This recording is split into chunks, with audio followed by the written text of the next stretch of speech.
Di Yang sini minggu saya lihat. lalu dari minggu lalu rajin hadir nih Bu Siti Masito nih. Nggak Hai Bu absen dari Siti minggu lalu. Masito, assalamualaikum.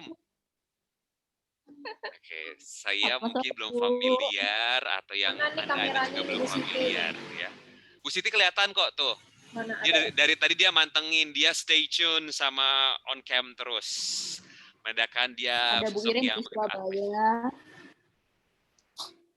Ya ada beberapa yang Bu saya cukup Irin dari familiar. Surabaya. Oke, Bu Irin, halo, selamat datang kembali lagi. Halo Bu Iren. Halo, selamat siang. Sorry, Sore atau Bu. Sister Rote, Bu Rote, Pak Frit. Salam kenal Mas Evi. Salam kenal juga, Bu Irin. Selamat Ya. siang semuanya, Pak Abah Frit. Apa kabar? Kabar baik, gimana kabar-kabarnya juga? Surabaya baik. Surabaya baik. Ya, setelah kemarin ada kabar yang viral, ada orang yang bodoh-bodohin orang di mall. Tapi sekarang sudah selesai masalahnya, alhamdulillah. Ya. Jadi duta ini sekarang duta prokes dia malah.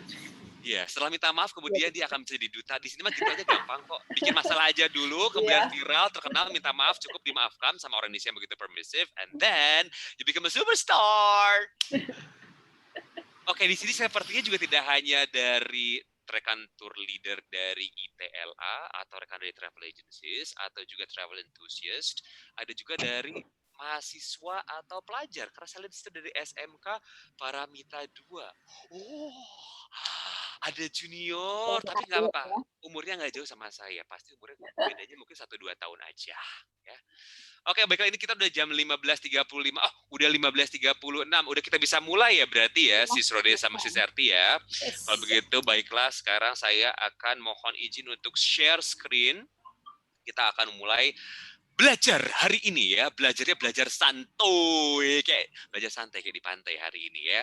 Selamat datang kami ucapkan untuk Anda yang telah hadir pada sore hari ini. Assalamualaikum warahmatullahi wabarakatuh. Salam sejahtera untuk kita semua ya, tamu-tamu undangan khusus VVIP semua di sesi diskusi di hari ini di Merdeka Belajar DPP ITLA Indonesian Tour Leader Association edisi Ramadan Karim Muslim Destination Sharing hari apa sekarang? Hari Rabu tanggal 5 Mei 2021 dan kita akan slide-nya bukan di depan, slide-nya di belakang ini. Kenapa? Oh iya salah. Ya, menyusuri jejak Andalusia itu tema kita pada sore hari ini ya. Kurang lebih kita akan punya waktu antara 1,5 jam atau mungkin lebih dikit nggak apa bonus bagi Anda yang mau stay tune sampai akhir perjalanan. Insya Allah mudah-mudahan dapat berkah karena berkah yang akan berlimpah hari ini, dapat ilmunya banyak ya. Mencari ilmu apalagi di bulan Ramadan adalah sebuah amal ibadah yang sangat baik sekali ya. Oke, ini seri kedua Muslim Destination Sharing Series. Jadi kita akan sharing destinasi yang berkaitan all about Andalusia. Seperti apa Andalusia ini? Saya mau bertanya dulu ya. Di sini siapa yang sudah cukup familiar, sudah pernah berkunjung ke Andalusia? Ngacung atau buka mikrofonnya and say me. Ada? Buka aja. Nggak usah malu-malu. Di sini mah kita lebih baik malu-maluin. Oh, udah ada tadi yang bersuara. Me. Ya.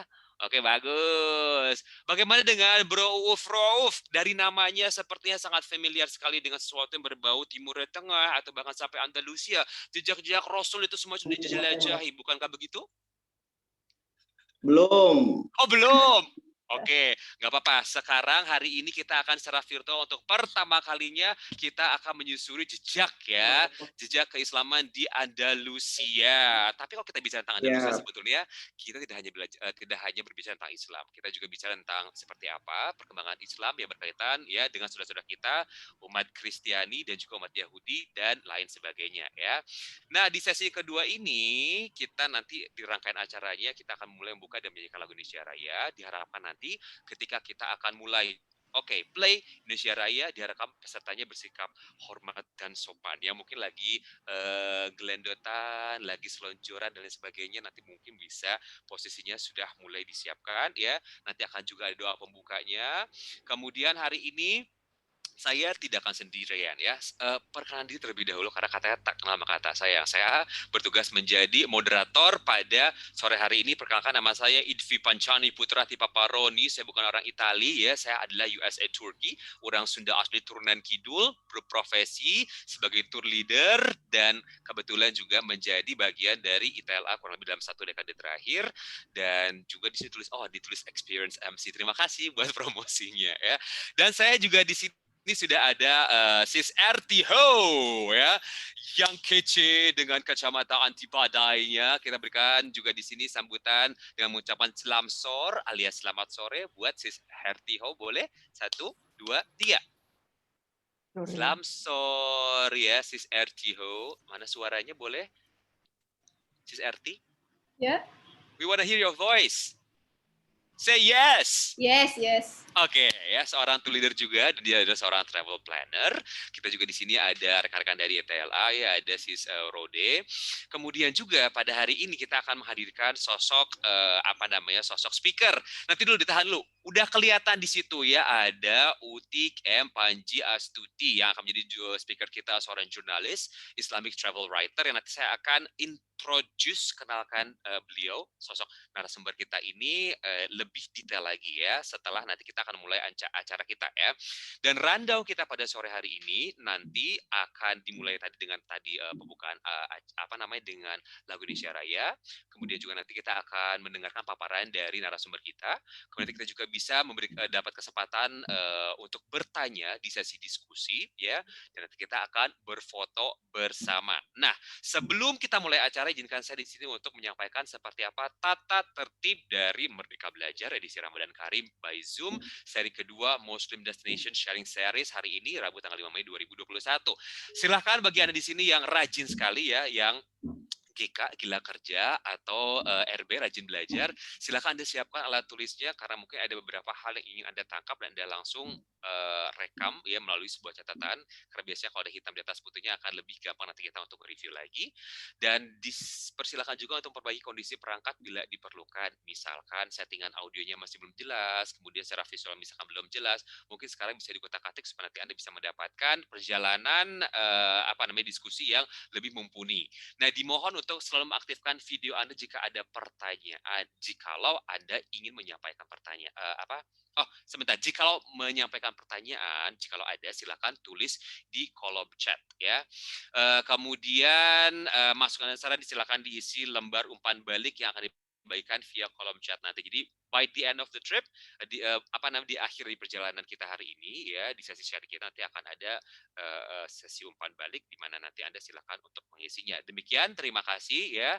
Sesi diskusi kita akan segera kita mulai hari ini dan mari kita akan mulai sesi sharing kita dengan kita sama-sama mendengarkan dan juga menyanyikan lagu Indonesia Raya. Baik, sekarang saya akan segera share Indonesia Raya.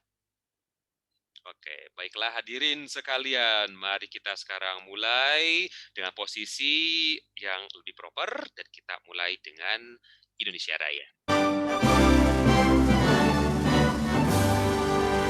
Indonesia, tanah air, tanah tumpah darah,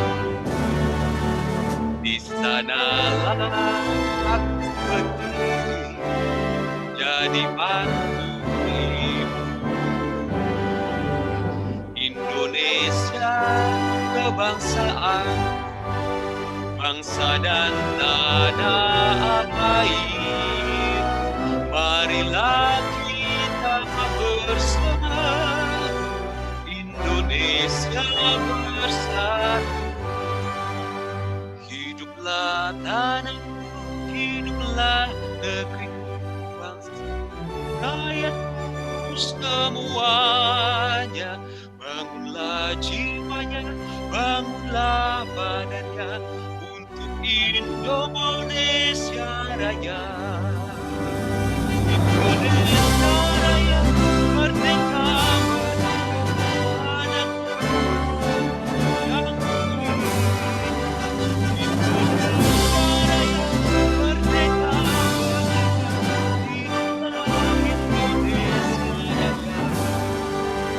Indonesia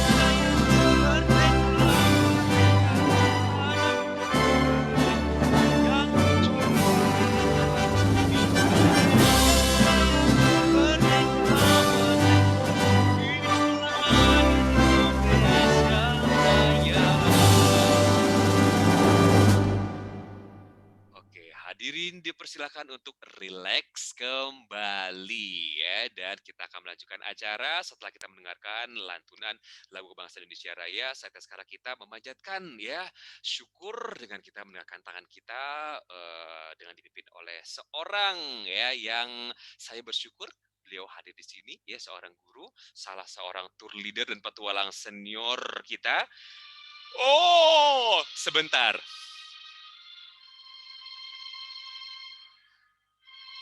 Oke, lagunya pengen eksis lah, lagu wajib nih semuanya ya. Tunggu sebentar, kita sekarang akan melanjutkan acara dengan kita menghadirkan ini ya, Abah Prit Supriyatna Handoko. Beliau akan memimpin kita pada sore hari ini untuk mengucap syukur, menjadikan puji syukur kehadirat Allah yang Maha Kuasa ya Subhanahu wa taala. Kami silakan kepada Abah Prit untuk memulai saja ya sesi berdoanya, dipersilahkan. Oke, terima kasih. Bro and Sis dan undangan semuanya, terima kasih sudah hadir di acara kita pada sore hari ini, yaitu sesi Merdeka Belajar yang kedua, Muslim Destination Sharing Series. Namun sebelumnya, marilah kita panjatkan segala puja, puji, dan rasa syukur kita kepada Tuhan Yang Maha Esa, agar acara kita pada sore ini bisa berjalan dengan lancar, sukses, dan bermanfaat untuk kita semuanya. Untuk rekan-rekan Bro and Sis yang beragama non-Muslim, kami persilakan untuk berdoa menurut kepercayaannya masing-masing.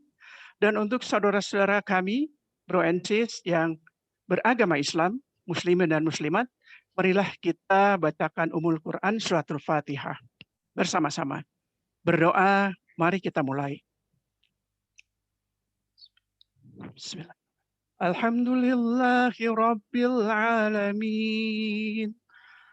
Ar-Rahmanir Rahim. Maliki Yaumiddin.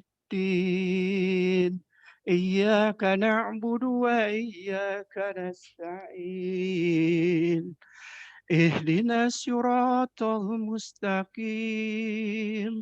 Siratal ladzina an'amta 'alaihim.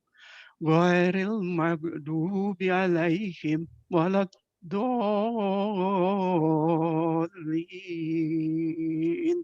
Amin. Amin ya rabbal alamin. Berdoa selesai, saya kembalikan kepada Kang Edwi. Silakan Kang.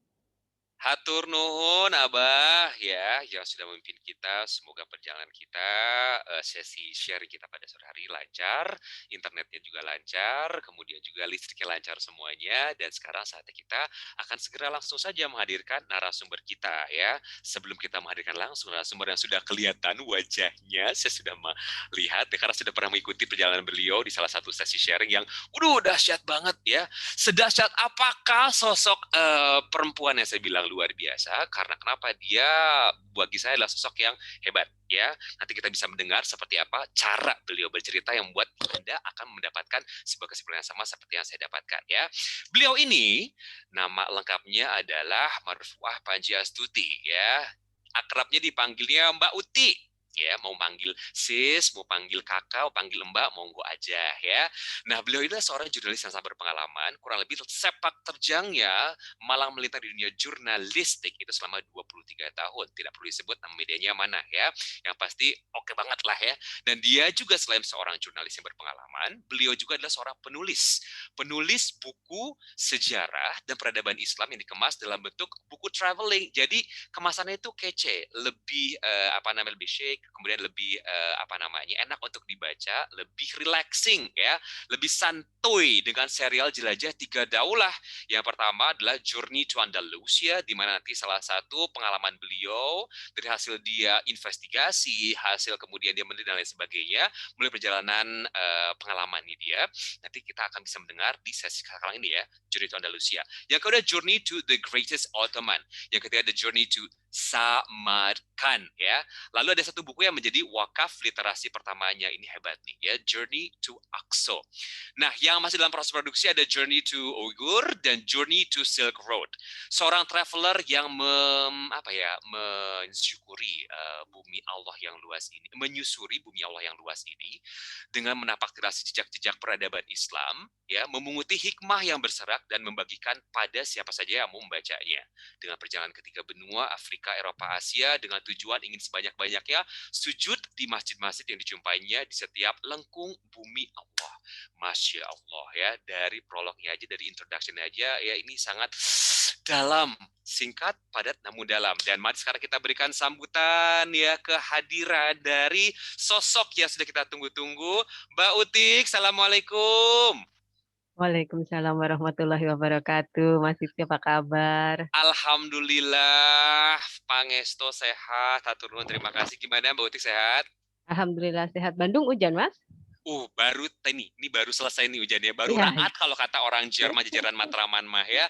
Ini hujannya gede tapi membuat pada akhirnya suasana menjadi syahdu gitu. Jadi saatnya tepat untuk kita belajar ya. Oke, Mbak Utik. Mbak Utik, sebentar. Mbak Utik, ini posisinya ada di mana nih sekarang? Jakarta. Oke, Jakarta. Oke, Jakarta yang penuh dengan kehangatan ini, mari kita berikan kehangatan yang luar biasa buat seantero Indonesia. Karena tadi saya lihat ada dari Aceh, di Jakarta, sampai Bandung, mungkin juga nanti ada di Sulawesi, kawasan sebelah timur ya. Jadi ini karena kita juga lagi ngabuburit supaya lebih efisien, gimana kalau kita langsung mulai aja ya. Mbak Utik ya, saya akan sekarang bantu dengan share screen-nya supaya Mbak Utik bisa langsung saja kita mainkan pertunjukan kita, sharing salah satu destinasi yang bagi kami, para tour leader yang kebetulan sudah pernah menapakinya, merupakan salah satu jelajah wilayah yang sangat luar biasa. Dan seperti apa keluar biasaannya? Mari kita menyusuri jejak Andalusia bersama dengan Mbak Utik. Silakan Mbak Utik.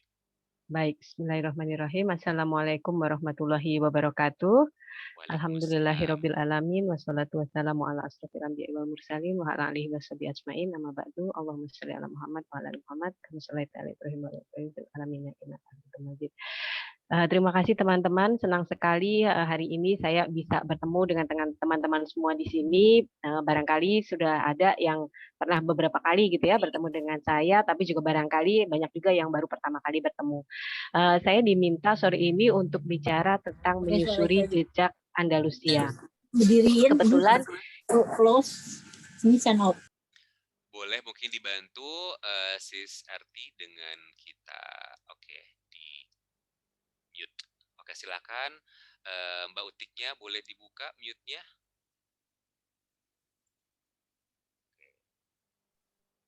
Oke. Baik, saya lanjutkan ya. Kebetulan Andalusia ini merupakan salah satu dari trilogi buku saya, serial Jelajah Tiga Daulah yang terdiri dari Journey to Andalusia, Journey to the Greatest Ottoman, dan juga Journey to Samarkand. Boleh next slide, Mas itu. Yes. Baik. Pertama, mengapa harus Andalusia gitu ya? Kenapa kita harus ngobrolin Andalusia sih sore ini gitu? Mungkin teman-teman kalau boleh saya mau bertanya dulu, kira-kira ada yang tahu nggak spesifiknya itu Andalusia itu ada di mana?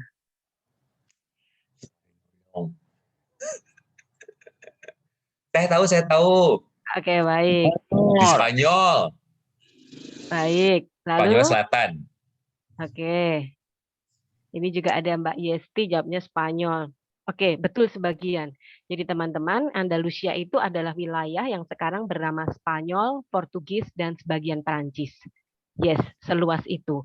Wilayah Islam pada waktu itu sudah sampai ke hanya kurang 100 kilo dari Paris hari ini. Nanti kita akan cerita ya bagaimana bisa seperti itu. Andalusia adalah sejarah yang paripurna, tempat segala hal hebat berawal. Nanti saya akan ceritakan ke teman-teman bagaimana amazingnya peradaban Islam yang ditinggalkan selama 800 tahun di Andalusia. Jadi kalau kita sekarang ini ngomongin tentang many things, tentang kemajuan yang kita kita rasakan saat ini, itu banyak sekali yang bersumber dari Andalusia yang sampai sekarang ini masih kita gunakan. Hal sesederhana misalnya teman-teman makan menggunakan sendok dan garpu, ini merupakan peninggalan peradaban Islam dari Andalusia. Kalau teman-teman makan dengan menu ada appetizer, main course, dan dessert, itu juga peninggalan dari peradaban kuliner di Andalusia. Dan banyak sekali hal hebat lainnya nanti yang akan saya ceritakan. Lalu kemudian alasan selanjutnya, kenapa kita harus bicara tentang Andalusia? Ini karena dari Andalusia ini pernah menyinari dunia dengan cahaya hidayah dan cahaya ilmu pengetahuan selama 800 tahun lamanya. Itu bukan waktu yang singkat teman-teman, 800 tahun. Dan saat ini Andalusia ini merupakan sejarah yang paling banyak dibiaskan. Ini saya alami ketika saya melakukan perjalanan. Jadi sebenarnya ketika saya menuliskan buku-buku saya, itu saya melakukan riset selama 1 tahun melalui riset studi literasi. Saya menggunakan sumber-sumber utama, menggunakan kitab-kitab rujukan utama untuk dapat dulu sejarahnya seperti apa, lalu kemudian nanti di akhir tahun saya melakukan perjalanan untuk melakukan konfirmasi sejarah. Jadi ketika saya menulis tentang Alhambra, saya tahu persis datanya Alhambra itu seperti apa, spesifik sampai ukuran-ukuran pilar-pilarnya. Ketika saya sampai Alhambra, saya hanya akan menyaksikan, oh ini yang saya baca, oh ini apa yang sudah saya tahu sebelumnya. Gitu. Nah, ternyata ketika saya sampai di Andalusia, ketika saya sampai di kota Malaga, Toledo, Cordoba, Granada, Madrid, yang saya dapat adalah sejarah yang dibiaskan. Ini juga kita nggak bisa untuk gimana-gimana gitu ya. Bagaimanapun juga Islam telah meninggalkan Andalusia sejak tahun 1492. Many things sudah terjadi di sana. Dan sekarang ketika mereka yang ada di Andalusia, para pelaku wisatanya menceritakan sejarah seperti apa yang mereka ceritakan, karena itu saya lihat juga yaitu yang diceritakan secara resmi, dibagikan secara resmi di brosur-brosur pariwisata yang ada di sana. Mungkin juga diceritakan di sekolah adalah seperti itu. Tapi izinkan saya sore ini saya akan meluruskan sejarah itu dalam Islamic perspective. Apa sih yang sebenarnya terjadi pada waktu itu di Andalusia? Mungkin ini untuk teman-teman tour leader bisa menjadi bahan ketika nanti membawa rombongan ke sana, bisa diceritakan bahwa Islam pernah meletakkan suatu peranata yang sangat luar biasa di Andalusia selama 800 tahun yang sampai hari ini hasilnya itu masih dinikmati oleh manusia dan kemanusiaan. Oke, next, Mas. Andalusia kini. Jadi hari ini dengan segala keterbatasan waktunya, saya akan mencoba untuk bicara tentang beberapa kota di sana. Ada Cordoba, kemudian ada Granada, kemudian ada Toledo, kemudian juga ada Madrid. Nanti dipersingkat saja supaya kita masih ada waktu untuk berdiskusi. Kemudian next slide, Mas. Oke. Saya akan sebutkan dulu, saya akan ceritakan dulu tentang warisan Andalusia untuk dunia. Ini supaya teman-teman dapat gambaran dulu kira-kira sedahsyat apa sih Andalusia pada waktu itu, gitu ya. Jadi yang pertama adalah kedokteran. Ketika dunia barat itu masih menganggap penyakit itu sebagai kutukan, teman-teman, dokter-dokter muslim dari Andalusia itu sudah berhasil mengklasifikasi penyakit berdasarkan simptom. Sudah bisa melakukan pembedahan dan menghentikan perdarahan di otak. Kebayang ya, ini sudah ngebedah tengkorak manusia, ngambil satu titik di otak, dan menghentikan perdarahan di situ. Salah satu dokter yang termasyur itu adalah namanya Az-Zahrawi, itu di barat dikenal dengan nama Abu Sasis. Ini menulis buku, kitabnya tentang buku kedokteran itu sebanyak 30 jilid, dan kitab ini masih digunakan sebagai buku ajar kedokteran secara resmi, itu selama 17 abad lamanya. Kebayang ya, kalau sekarang kita itu masih menggunakan beberapa alat kedokteran yang masih digunakan sampai hari ini, diantaranya itu adalah benang bedah, kemudian beberapa pisau bedah, itu ada sekitar 2.000 alat bedah yang beliau temukan, yang kemudian masih digunakan sampai hari ini. Masya Allah. Ini dahsyat banget gitu ya orang ini ya, dan ini jarang sekali untuk diceritakan ketika kita sampai di sana. Bahkan mungkin memang tidak terlalu tahu gitu ya Abu Sasis ini siapa gitu, walaupun patungnya ada di sana. Lalu kemudian farmasi ini teman-teman, kalau sekarang teman-teman ini menggunakan toiletries kita sebutnya ya, mouthwash, lalu kemudian hand sanitizer, lalu terus kemudian body lotion. Percayakah teman-teman bahwa itu adalah hasil dari karya para dokter muslim di Andalusia pada waktu itu. Jadi mereka itu sudah bisa menemukan formula-formula yang sekarang ini kita sebutnya adalah sebagai toiletries. Begitu juga dengan beberapa pengobatan dan obat-obatan yang masih digunakan sampai hari ini. Pada waktu itu di Andalusia ini rumah sakit yang didirikan di sana itu tuh sudah berdiri, ada apotek-apoteknya, kemudian rumah sakit itu sudah dipisahkan bangsal laki-laki dan perempuan, bangsal orang sakit dan orang sehat, bangsal perempuan melahirkan, dan seterusnya. Jadi nggak ada gitu ya, kalau misalnya ada di satu ruangan yang sama, ada pasien yang teriak-teriak kesakitan gitu ya, mau operasi, sebelahnya ada perempuan mau melahirkan gitu, terus sebelahnya nanti ada anak kecil yang cuma kejedot tapi dibawa ke situ gitu misalnya, enggak seperti itu. Mereka itu sudah memisahkan rumah sakit, konsep rumah sakitnya itu seperti yang hari ini masih kita gunakan. Lalu berikutnya juga ada kosmetik, ini pun juga tadi saya sudah sebutkan gitu ya. Jadi ada hand body, kemudian ada mouthwash, ada nasal spray, ada parfum, ada berbagai macam deterjen. Itu apa namanya, hasil yang masih digunakan sampai hari ini. Lalu kemudian kuliner tadi saya sudah sempat sebutkan gitu ya, bahwa pembagian makanan berdasarkan appetizer, main course dan dessert itu merupakan warisan kuliner Andalusia. Ada seorang seniman yang datang dari Baghdad, dari Persia bernama Zirzab, itu yang kemudian kalau sekarang kita sebutnya mungkin seniman multi talenta gitu ya. Beliau itu yang membuat membagi makanan itu tadi menjadi tiga bagian itu, lalu dia itu juga yang membuat fashion berdasarkan musim. Jadi pakaian musim panas, pakaian musim dingin, pakaian musim semi, berbeda-beda itu adalah hasil karyanya. Nah, kalau teman-teman sekarang tahunya pasta itu merupakan makanan khas dari Italia gitu ya. Percayalah teman-teman, jauh sebelum itu para ummahat, para ibu-ibu di Andalusia itu sudah berhasil membuat pasta dan menghidangkan pada tamu-tamu yang datang. Lalu pada waktu itu ketika raja-raja di Eropa, ketika para bangsawan dan pemuka agama di Eropa itu baru bisa makan dari biji gandum hitam gitu ya yang belum diolah, itu para wanita di Andalusia itu sudah berhasil mengolah biji gandum itu menjadi 13 jenis tepung yang berbeda-beda, termasuk tepung salmonella yang masih kita gunakan hingga saat ini. Mereka sudah bisa membuat roti, kue manis. Kalau teman-teman kebetulan bertugas ke sana atau jalan ke sana, nanti akan teman-teman menemukan makanan-makanan yang diawetkan dengan cara dimaniskan. Jadi kayak almond disalut gula gitu ya, atau makanan-makanan lain. Nah, itu merupakan warisan kuliner Islam di Andalusia. Jadi gula, garam itu merupakan bahan pengawet yang bisa digunakan untuk mengawetkan makanan. Kalau di kita tuh ada manisan gitu ya. Kan kalau ke Cianjur gitu ya ada manisan, nanti bisa lebih lama gitu. Buah kalau misalnya hanya beberapa hari setelah dikupas, setelah jadi manisan bisa sampai sebulan gitu misalnya. Nah, ini sama. Di Andalusia itu juga warisannya kuliner-kuliner yang bercita rasa manis dengan menggunakan gula sebagai pengawetnya itu adalah merupakan warisan kuliner Islam dari Andalusia. Lalu kalau teman-teman tahu sekarang kita sebutnya es krim. Nah, ini juga merupakan warisan kuliner Andalusia. Kita itu di bahasa yang sama masih digunakan di Italia, namanya itu castata, ini berasal dari bahasa Arab, gazada.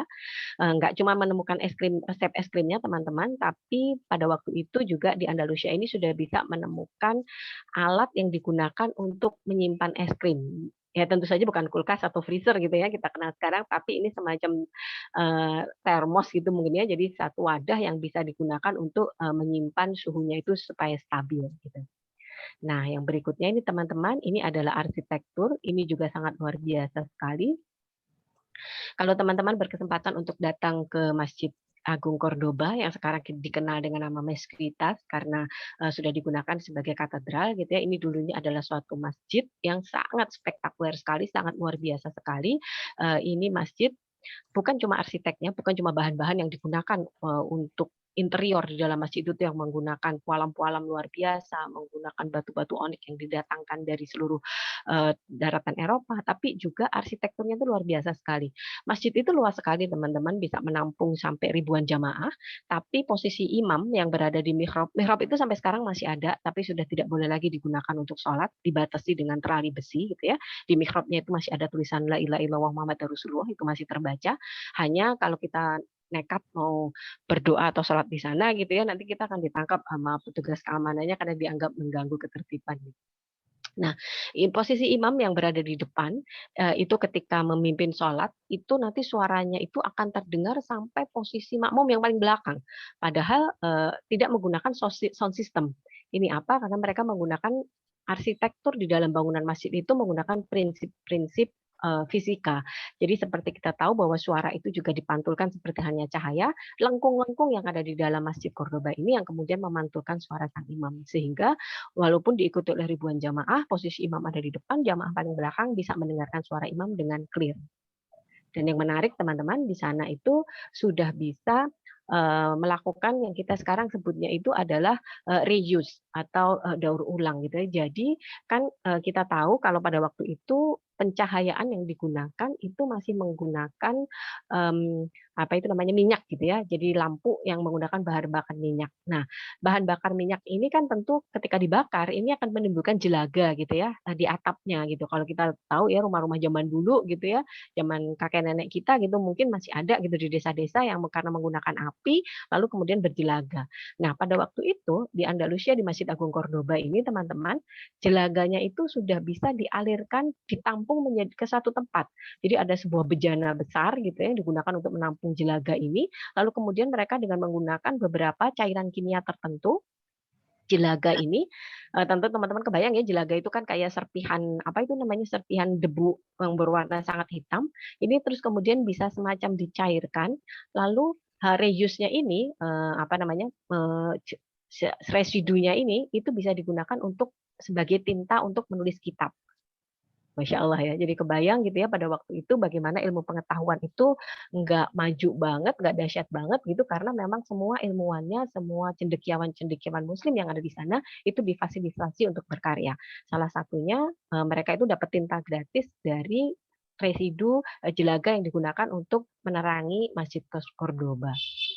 Nah, lalu kemudian arsitektur lain yang sekarang masih bisa kita lihat itu apa yang kita sebut sebagai balkon. Jadi kalau teman-teman pergi ke sana ke Spanyol itu masih ada rumah-rumah yang menggunakan balkon. Ini merupakan warisan dari arsitektur Andalusia. Disebutnya itu adalah Mudéjar gitu ya, apa namanya arsitektur Andalusia ini. Nah ini juga terbawa sampai ke wilayah Afrika Utara, Maroko, Tunisia, Aljazair. Ini balkon ini suatu konsep yang sangat luar biasa gitu ya, karena kalau teman-teman lihat, jadi nanti tuh di depannya itu ada semacam kayak partisi penutup gitu ya. Kalau kita itu di Indonesia mungkin sebutnya itu kayak semacam kere gitu ya, tapi ini nggak diangkat turun naik gitu ya, tapi semacam partisi penutup sehingga ke perempuan-perempuan yang ada di dalam rumah itu masih bisa melihat keluar, tapi yang dari luar tuh nggak bisa ngeliat ke dalam. Ini adalah sebuah konsep Islam untuk menutup aurat gitu ya. Jadi perempuan-perempuannya kalau di dalam rumah misalnya mereka tidak menutup auratnya, tidak menggunakan hijab, nggak masalah mondar-mandir karena nggak kelihatan dari luar. Tapi kalau dari luar misalnya ada sesuatu, mereka tinggal ngelongo aja gitu ya, nanti akan oh tahu gitu di luar tuh lagi ada apa gitu. Lalu juga ada satu konsep lagi yang juga sampai sekarang masih digunakan di beberapa, saya sudah menyusuri jejak-jejak peradaban Islam di banyak sekali tempat, di banyak sekali negara, itu salah satunya adalah konsep patio. Patio itu adalah semacam teras gitu ya, yang berada di tengah ruangan terbuka gitu ya, yang bisa digunakan untuk melakukan aktivitas macam-macam gitu seperti taman. Ini sebenarnya secara arsitek fungsinya banyak sekali selain untuk estetika, keindahan dan seterusnya, ini juga untuk membawa udara ini keluar ke atas gitu. Jadi rumah-rumah di sana walaupun nggak pakai AC gitu ya, tapi sirkulasi udaranya itu keren gitu. Sehingga mereka yang di dalam rumah pun juga merasa nyaman karena konsep patio itu tadi. Jadi udaranya itu bisa kebawa keluar ke atas semua. Lalu juga mereka itu sudah mengenal kalau sekarang kita menggunakan istilahnya AC gitu ya. Nah, menara-menara masjidnya itu ada semacam wind catcher-nya, jadi penangkap anginnya gitu ya. Nah, si angin ini kemudian ditangkap oleh menara-menara itu lalu dialirkan ke bawah, di bawahnya itu nanti akan ada kolam. Kolamnya ini fungsinya macam-macam, teman-teman. Salah satunya biasanya kolam ini diletakkan di perbatasan antara tempat wudhu dengan tempat sholat. Jadi setelah kita wudhu, itu kita akan ngelewatin kolam itu. Kolamnya tuh dangkal ya, cuman semata kaki itu. Baru nanti kita bisa masuk ke tempat sholat. Ini sebenarnya salah satunya adalah untuk kembali lagi gitu ya, mensucikan walaupun kita habis wudhu gitu supaya kaki nggak kotor. Jadi kita masuk ke air dulu, lalu nanti ke atas lagi apa namanya kakinya sudah bersih. Tapi juga sekaligus ini tuh sebenarnya sebagai apa namanya, kalau mesin mobil itu ada untuk meredam panasnya itu, saya lupa namanya. Jadi sebenarnya fungsinya seperti AC-nya gitu. Jadi dia nanti akan diredam panasnya itu oleh si air ini, lalu kemudian airnya itu nanti akan mengeluarkan uap air dingin ini yang kemudian akan mendinginkan ruangan. Masya Allah, keren banget gitu ya. Dan itu sampai sekarang masih bisa kita lihat. Salah satunya apa namanya warisannya itu masih bisa kita lihat kalau teman-teman berkesempatan ke Maroko di Masjid Hassan II itu masih ada konsep itu masih bisa kita lihat. Oke Mas, kemudian next slide. Ya, kita langsung sampai ke kota Cordoba gitu ya. Jadi teman-teman, kenapa kita harus bicara dulu tentang Cordoba? Cordoba ini barangkali hanya sebuah nama gitu ya. Tapi bagi bangsa Eropa, Cordoba ini bagaikan alunan nada-nada indah. Dari tempat inilah kebangkitan itu bermula. Semua hal hebat yang kita masih bisa saksikan hari ini berasal dari satu tempat ini. Pada waktu itu teman-teman, jadi ketika ada satu tokoh bernama Abdurrahman Ad-Dakhil, Abdurrahman pertama, ini yang kemudian membangun peradaban di Andalusia. Beliau ini datang dari arah Maghribi gitu ya. Jadi beliau ini sebenarnya adalah putra mahkota yang kemudian dikejar-kejar oleh dinasti Abbasiyah gitu ya, dinasti yang berbeda. Lalu beliau ini seorang diri menyelamatkan diri sampai akhirnya bisa sampai ke Andalusia. Ini tempat yang sudah dibebaskan oleh leluhurnya gitu ya. Seperti kita tahu Andalusia ini pertama kali pembebasannya ini dilakukan oleh Tariq bin Malik, lalu kemudian dilanjutkan oleh Tariq bin Ziyad. Nah, ini tuh sudah dikuasai sebenarnya wilayah Andalusia ini ketika Abdurrahman Ad-Dakhil datang. Nah, setelah melakukan konsolidasi, yang pertama kali dilakukan adalah membangun Masjid Agung Cordoba ini. Pada waktu itu beliau itu umurnya masih 19 tahun, teman-teman, seorang diri, selamat dari kejaran satu dinasti, kemudian membangun masjid hanya dalam waktu kurang lebih 5 tahun. Masjid itu dibangun dengan nilai itu sekitar 1.000 dinar emas. Kalau sekarang mungkin nilainya sekitar 4 miliar ya berarti ya. Dibangun dengan nilai segitu. Padahal dia baru saja selamat gitu ya dari pengejaran. Nggak butuh waktu lama teman-teman. Cordoba ini kemudian hanya dalam hitungan sekitar 5-7 tahun itu sudah berdiri 70 perpustakaan, 50 rumah sakit, 3.837 masjid, 900 hamam atau pemandian umum, kemudian ada 80.000 lebih pertokoan, ada 213.000 perumahan, jadi perumahannya itu sudah sangat tertata, kemudian sekolah yang tidak terhitung jumlahnya, dan seterusnya. Hanya dalam waktu kurang dari 10 tahun. Kebayang hebatnya mereka pada waktu itu gitu ya. Lalu kemudian jalan-jalan di Cordoba ini sudah beraspal mulus. Pada waktu itu jalanan di kota Paris itu masih belum bisa dilewati oleh manusia gitu ya. Jalanan di Cordoba ini sudah beraspal mulus sepanjang puluhan kilometer, lalu sudah memakai lampu penerangan di malam hari. Jadi di malam hari pun kita kalau mau jalan kemana-mana itu terang, kayak sekarang kita di Bandung, kayak sekarang kita di Jakarta gitu, nyaman-nyaman dan aman-aman aja. Lalu dengan jumlah penduduk yang hanya 500.000 jiwa, kesejahteraan mereka itu sangat berlimpah gitu ya. Fasilitas pendidikan, fasilitas kesehatan, semuanya, segala fasilitas yang sekarang itu menjadi prasyarat warga negara gitu ya, kartu ini kartu itu gitu misalnya. Kalau sekarang itu pada waktu itu sudah dimiliki oleh masyarakat Andalusia. Nggak heran kalau pada waktu itu di Andalusia ini tidak ada satu orang pun yang buta huruf. Anak petani paling miskin di Andalusia sekalipun itu sudah bisa membaca dengan lancar. Ini bandingkan dengan raja-raja dan bangsawan serta pemuka agama di Eropa yang pada waktu itu baru 1-2 tokoh agamanya atau rajanya saja yang bisa membaca dan menuliskan namanya. Bukan membaca dan menulis, baru bisa menuliskan namanya. Pada waktu itu anak petani paling miskin di Andalusia itu sudah bisa membaca, menulis dengan lancar. Dan banyak sekali kitab-kitab yang tidak dihancurkan. Jadi pada waktu jatuhnya kota Cordoba ini di perpustakaan terbesarnya itu ada sekitar 500.000 buku itu banyak yang dibakar gitu ya, terutama yang terkait dengan kitab-kitab agama, Al-Quran seperti itu tuh banyak yang dibakar, tapi buku-buku yang terkait dengan ilmu pengetahuan itu mereka selamatkan karena itu mereka tahu ini tuh penting untuk kehidupan mereka gitu ya. Salah satu kitab yang terselamatkan itu berjudul kitab Al-Filaha. Al-Filaha ini merupakan kitab pertanian.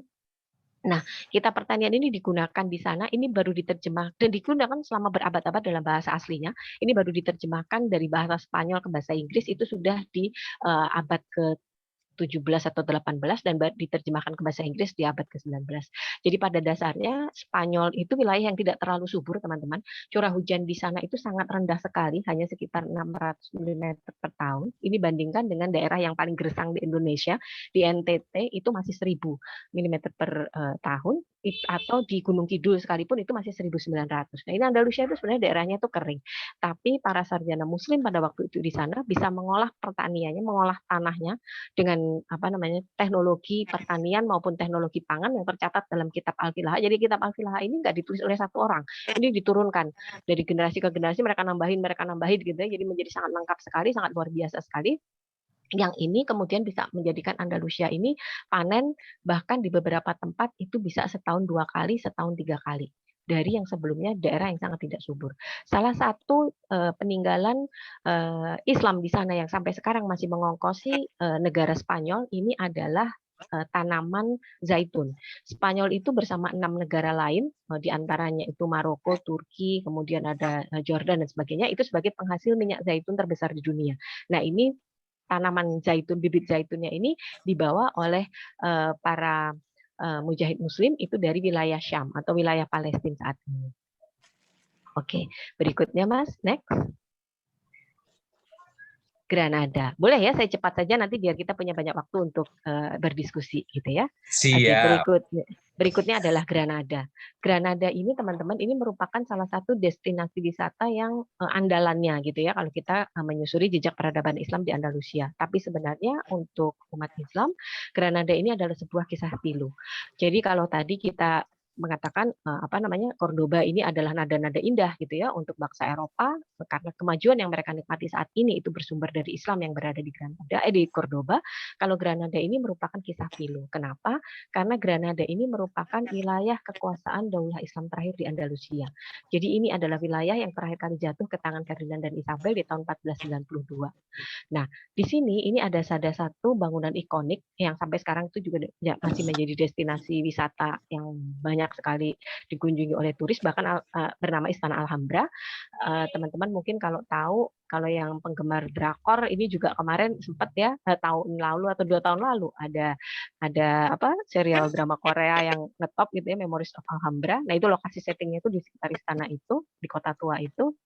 Nah, ini Alhambra ini juga tingkat kunjungan turisnya lebih besar daripada Masjid Agung Cordoba atau Mezquita tadi. Nah, kenapa gitu? Karena Istana Alhambra ini indah banget, teman-teman. Saking indahnya, konon katanya Marie Antoinette itu menginginkan istana serupa. Lalu kemudian dibangunlah itu Istana Versailles yang terkenal saat ini gitu ya. Tapi untuk menyerupai Alhambra pun nggak bisa gitu. Kenapa? Karena Istana Alhambra ini dibangun dengan perhitungan fisika dan matematika yang sangat-sangat rumit. Bukan cuma untuk bangunannya, tapi juga untuk interior desainnya. Semua itu menggunakan perhitungan-perhitungan matematika dan perhitungan fisika yang sangat rumit. Jadi kalau teman-teman berkesempatan ke sana, itu di dalam bangunan utamanya itu ada 3 bangunan utama gitu di Istana Alhambra itu. Jadi ada Nasrid Palace, kemudian ada benteng Alcazaba, lalu kemudian ada tamannya itu namanya Jana Al-Arif atau General Life kita sebutnya di dalam bahasa Spanyol sekarang. Nah, Nasrid Palace ini, istana utamanya ini teman-teman, di depannya itu ada kolam. Ini bangunannya terkenal banget gitu ya, ikonik itu kalau ke sana pasti ditunjukinya itu adalah foto itu. Nah, posisinya itu ketika bayangannya istana ini tuh presisi gitu di kolam itu gitu. Sehingga seakan-akan istananya itu ada terdiri dari 2 istana. Seakan-akan kayak ada 2 istana gitu. Padahal sebenarnya itu hanya karena menggunakan perhitungan matematika dan fisika yang sangat rumit. Lalu kemudian salah satu bangunan benda ikoniknya di situ, ini tuh di tengahnya di pationya itu tuh ada patung singa yang jumlahnya 12. Pada waktu itu teman-teman, patung singa ini bukan sekedar hiasan, air mancur di tengah istana gitu ya, tapi ini merupakan jam. Nanti jadi misalnya jam 1 itu ada 1 singa yang memuncratkan airnya. Jam 2 singa memuncratkan airnya. Sampai nanti kalau jam 12 semua singa ini memuncratkan airnya. Ini untuk apa? Singa-singa ini digunakan sebagai penanda waktu sholat.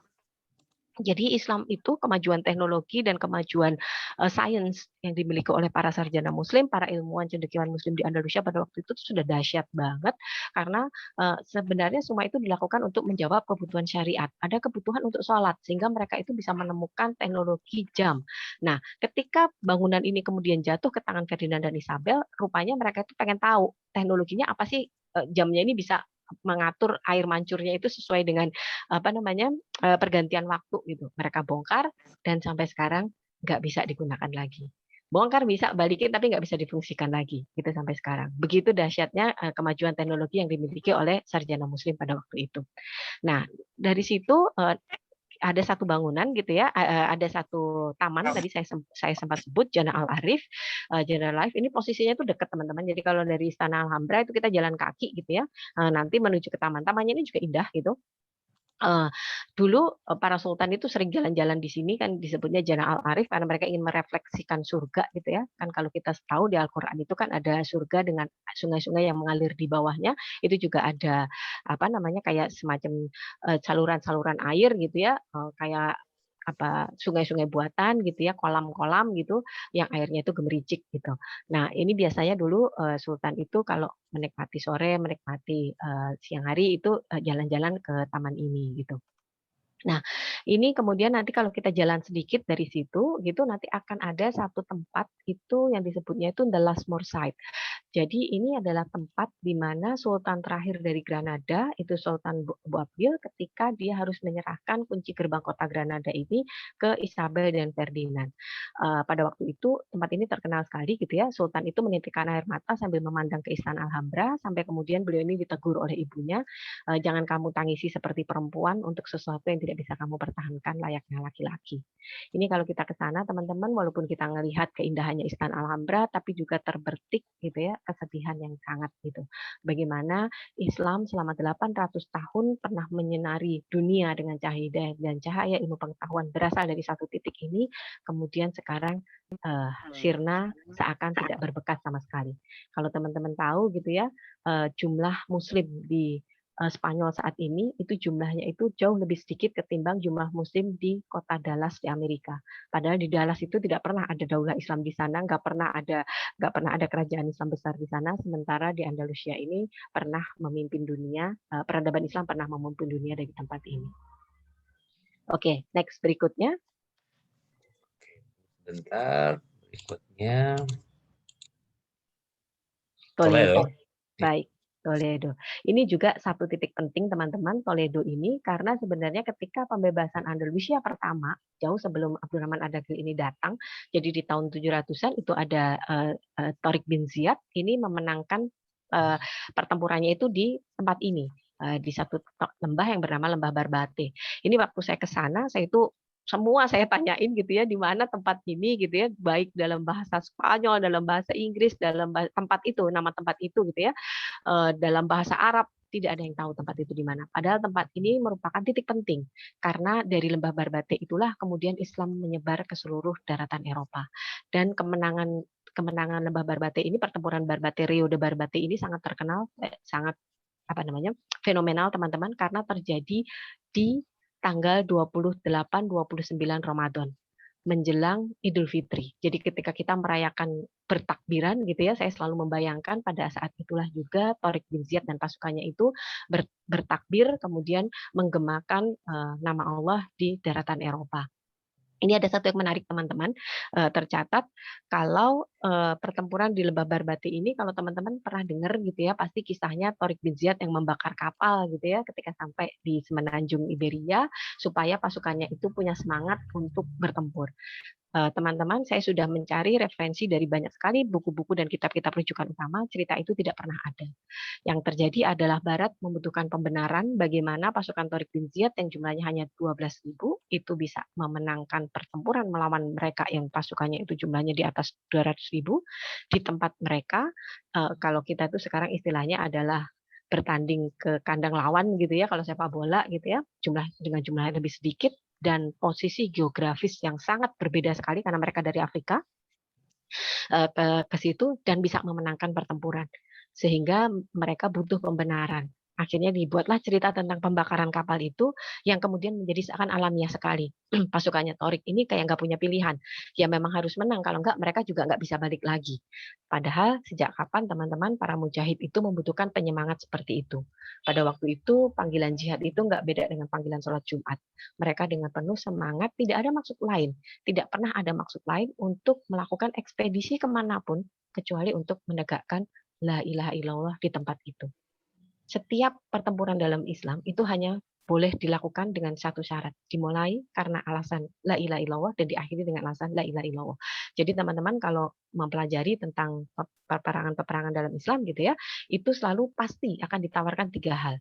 Pertama, mereka bersyahadat, selesai, nggak akan ada perang-perangan. Lalu yang kedua, mereka tetap boleh dengan keyakinannya, mereka tetap boleh menjalankan kehidupannya, semuanya aman, dijamin dengan membayar jizyah.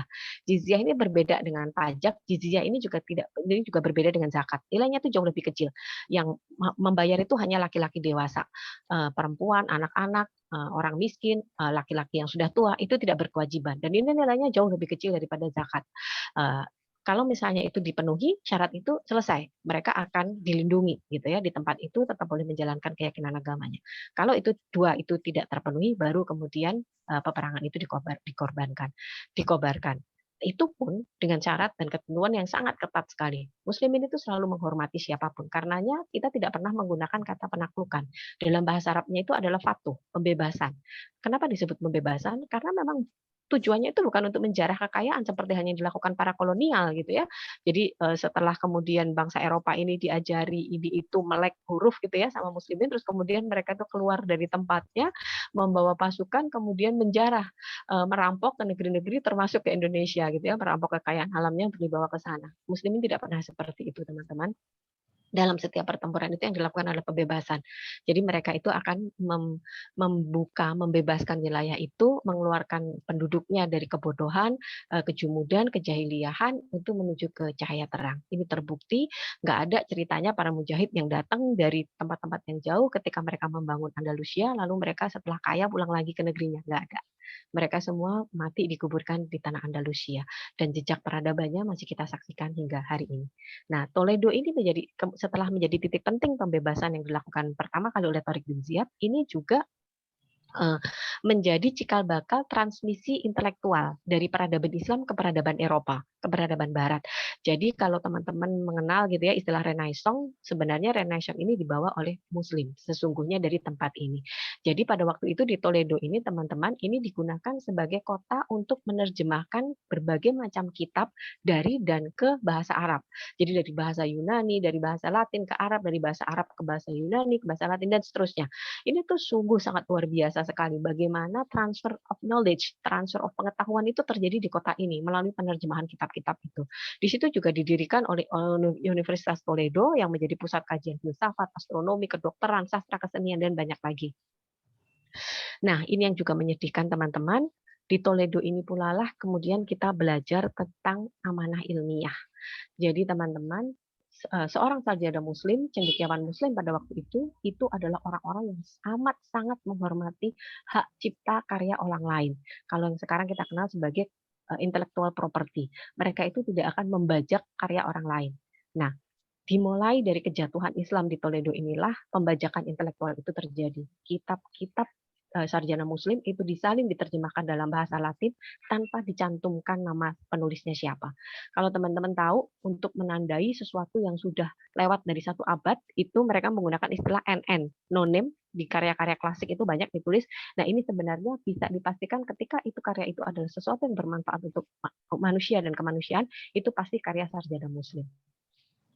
Ini banyak sekali teman-teman berabad kemudian gitu ya para cendekiawan intelektual muslim sekarang gitu ya mencari jejak sejarah ini gitu, itu juga yang kemudian juga saya telusuri.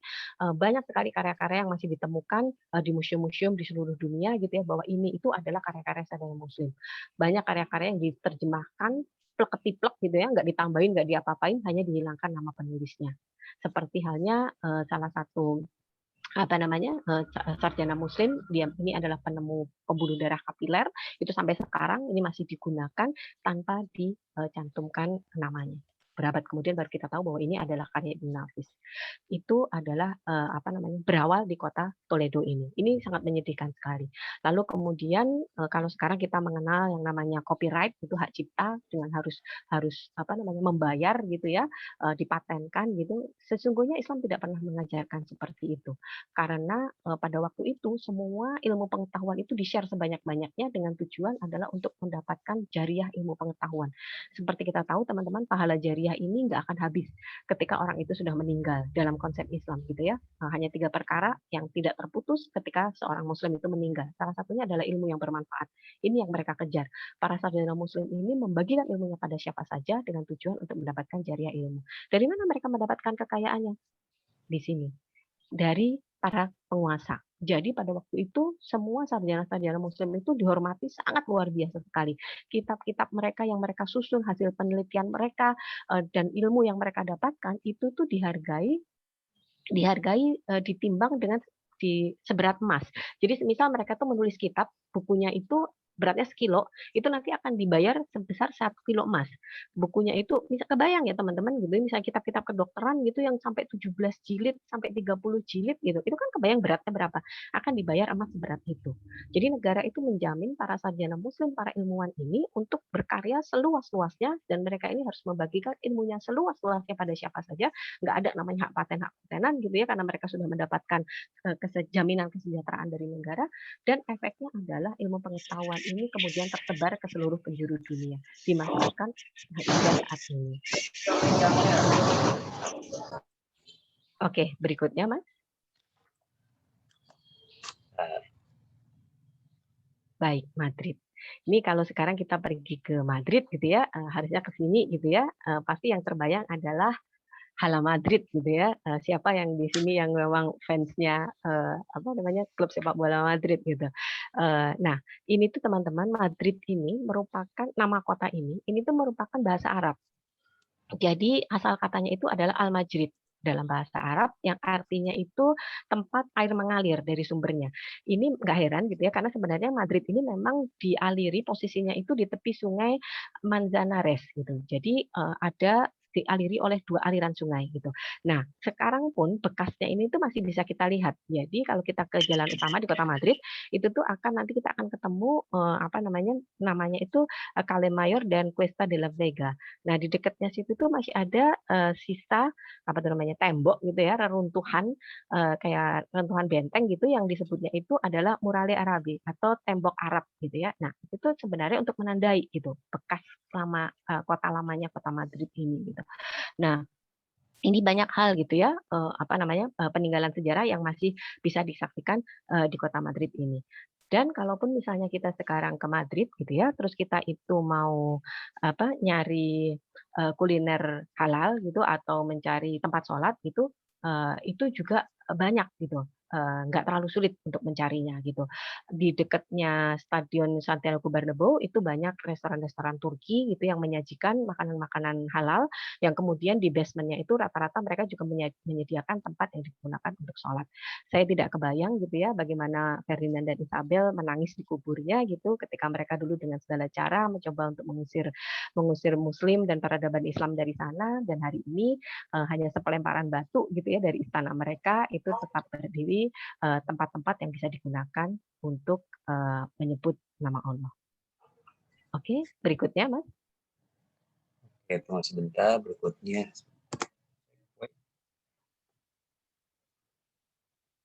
Ya. Ya, apa sih pelajaran yang bisa kita dapat dari Andalusia? Ini berarti sudah slide terakhir ya, mau terakhir gitu ya. Ini pelajaran apa yang bisa kita dapat dari Andalusia? Jadi teman-teman, ini tadi saya sudah sebutkan di awal bahwa Andalusia ini adalah sebuah fragmen yang lengkap.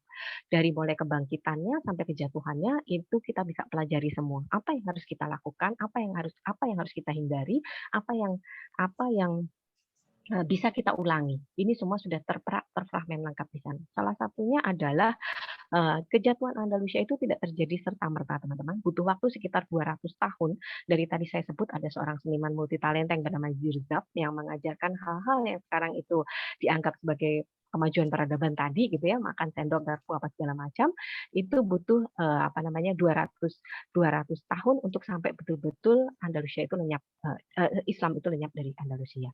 Pada waktu itu muslimin itu hanya diberikan 3 pilihan. Yang pertama itu mereka harus keluar dari agama Islam, dimurtadkan, atau kemudian diusir ke Afrika, Tunisia, Aljazair, Maroko, atau kemudian yang ketiga itu adalah dibunuh. Ini bukti-bukti penyiksaannya, teman-teman, ini masih ada semua, masih bisa kita saksikan di Museum de la Inquisition, ada di kota Cordoba. Ini mengerikan sekali gitu, alat-alat penyiksaannya ini tuh ada alat-alat yang bentuknya itu namanya Iron Maiden gitu ya, bentuknya itu kayak peti gitu, terus di dalamnya itu ada kayak tombak-tombak kecil gitu. Nah, ini korbannya itu tuh dicemplungin ke dalam peti itu gitu terus ditutup, udah langsung kayak di-chopping pakai mesin pencacah daging gitu. Itu pasti keluarnya udah sangat hancur banget. Ini ngeri banget kalau kita datang ke sana. Ini alat-alat penyiksaan ini, alat-alat penyiksaan bekas inkuisisi ini pertama kali ditemukannya itu oleh pasukannya Napoleon ketika mereka sampai ke sana itu sampai salah satu kolonelnya itu pingsan. Bayang gitu ya kolonelnya Napoleon ketika menemukan alat-alat penyiksaan itu saking kejamnya itu sampai dia tuh pingsan dan ini masih kita bisa lihat sampai saat ini. Islam pernah menerangi Andalusia lebih dari 800 tahun seakan tidak berbekas. Ini jumlah penduduk muslim di Spanyol dan Portugis tercatat hanya 100.000, jauh lebih sedikit daripada muslim di kota Dallas, Amerika yang tidak pernah ada peradaban Islam di sana. Pelajarannya apa? Ketika umat Islam ini berhasil dijauhkan dari agamanya, pada saat itulah pendulum kehancuran mulai nyata. Ini harusnya menjadi pelajaran bagi kita semua. Teman-teman, bagaimana kalau kita melakukan perjalanan ke Andalusia, negeri sejuta cahaya, kita tidak hanya menikmati pesonanya Spanyol hari ini, kita tidak hanya menikmati pesonanya Madrid sebagai kota fashion dunia, kita tidak hanya menikmati keindahannya Portugis dan sebagian Prancis, tapi kita juga bisa mentadaburi sejarah. Kita tahu gitu ya, Islam pernah berjaya di sana dan bagaimana kehancurannya, pelajaran itu yang bisa kita ambil, bagaimana supaya itu tidak terjadi di negeri kita. Islam akan selalu terjaga sampai akhir zaman, teman-teman, tapi tidak ada jaminan Islam masih akan ada di tempat ini. Next slide.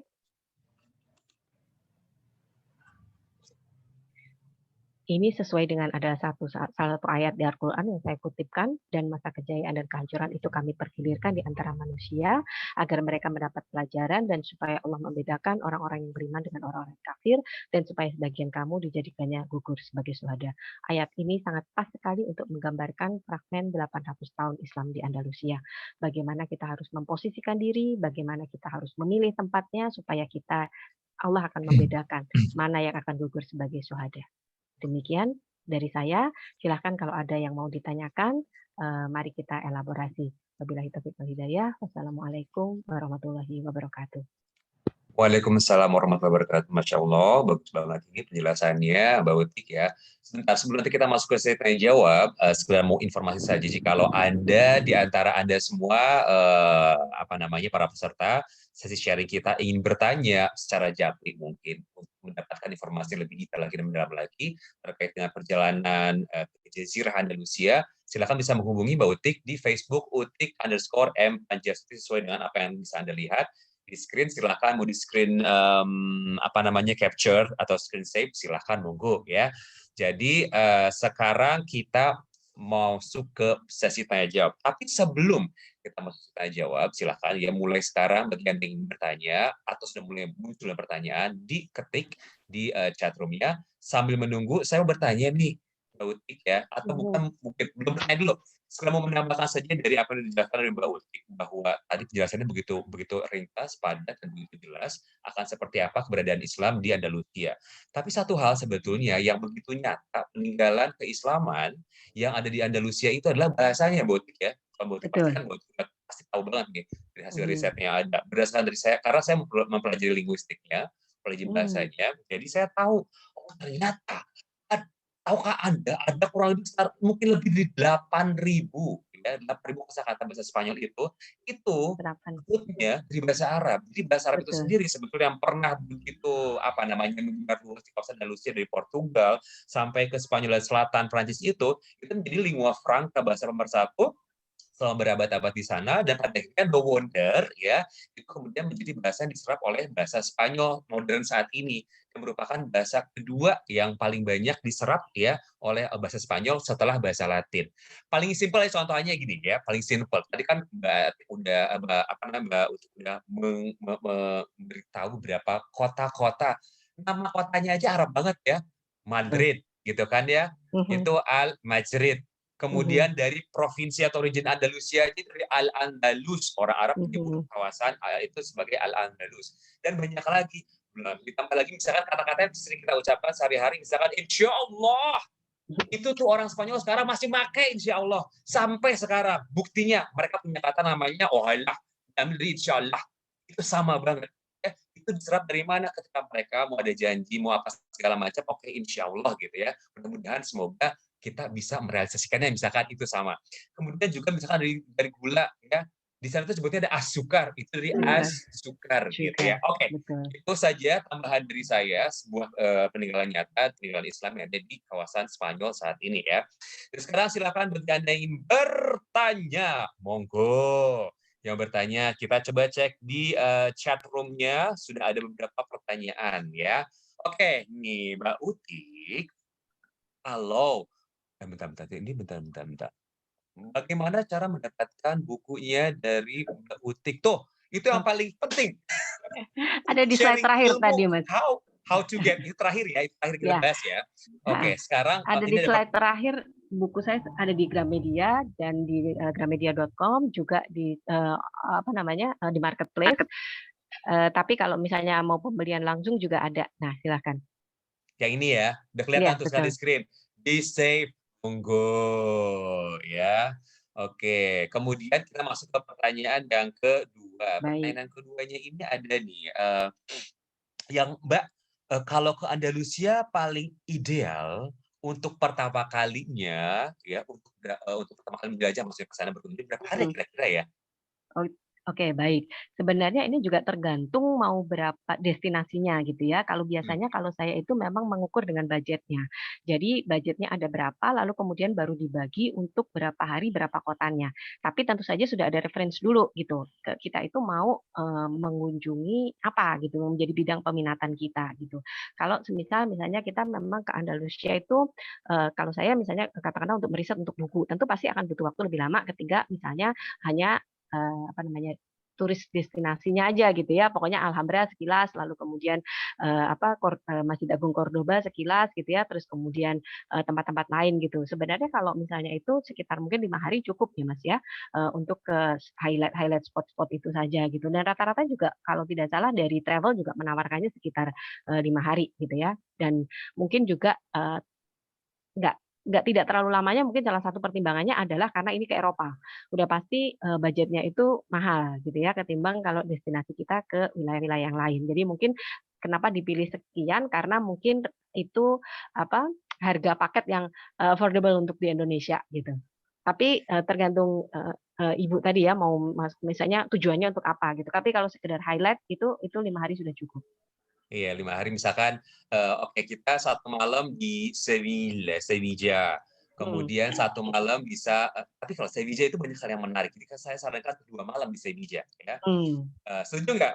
Minimal kan Setuju. nggak ada maksud untuk riset aja, Iya, iya. kita bisa nikmati dari mulai kita melihat seperti apa peninggalan arsitekturnya sampai peninggalan bekas, bukan peninggalan bekas, tapi peninggalan budaya berupa seni misalkan ya. Betul. Kita melihat flamingo itu ada unsur gipsinya, tapi ada kuat juga unsur Arab. Kita harus melihat seperti apa flamingo itu, gitu ya. Misalkan. Terus 1 malam di Granada atau 1 malam di Cordoba. Cordoba. Udah tuh, udah 4 malam 5 hari gitu kan. Apalagi kita mau ke Toledo on the way nanti ke Madrid, kita bisa nanti ada day trip di Toledo misalkan. Oh, mau ke Portugal, ambisius banget, harus lebih panjang kalau ke Portugal ya. Karena bentar lagi tempatnya edan anak-anak Portugal gitu ya.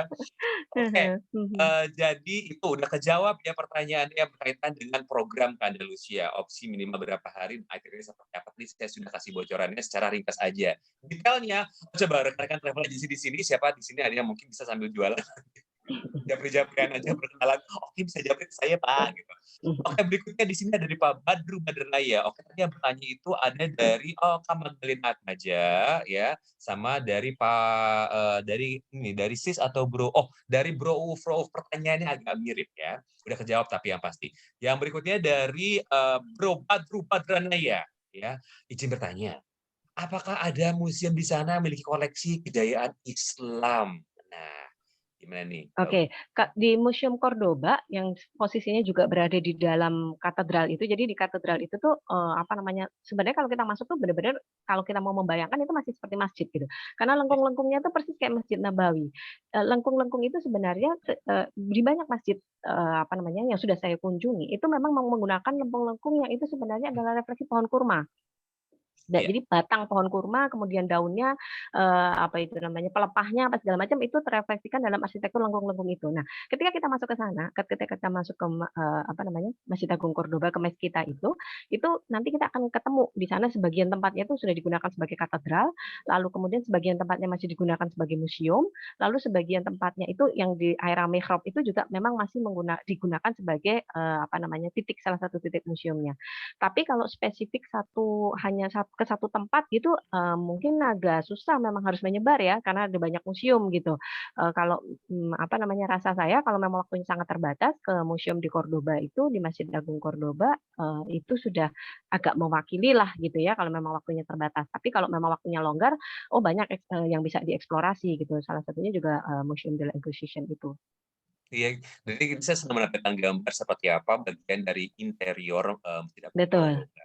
Kalau kita perhatiin betul. ya Butik ya, ini yang udah pernah umroh atau naik haji ke Masjidil Mhm, Haram misalkan ya, atau enggak kemana gitu ya. Agak ada kemiripan ya dengan betul. apa namanya, dengan struktur kemudian juga dengan si belang-belangnya itu loh.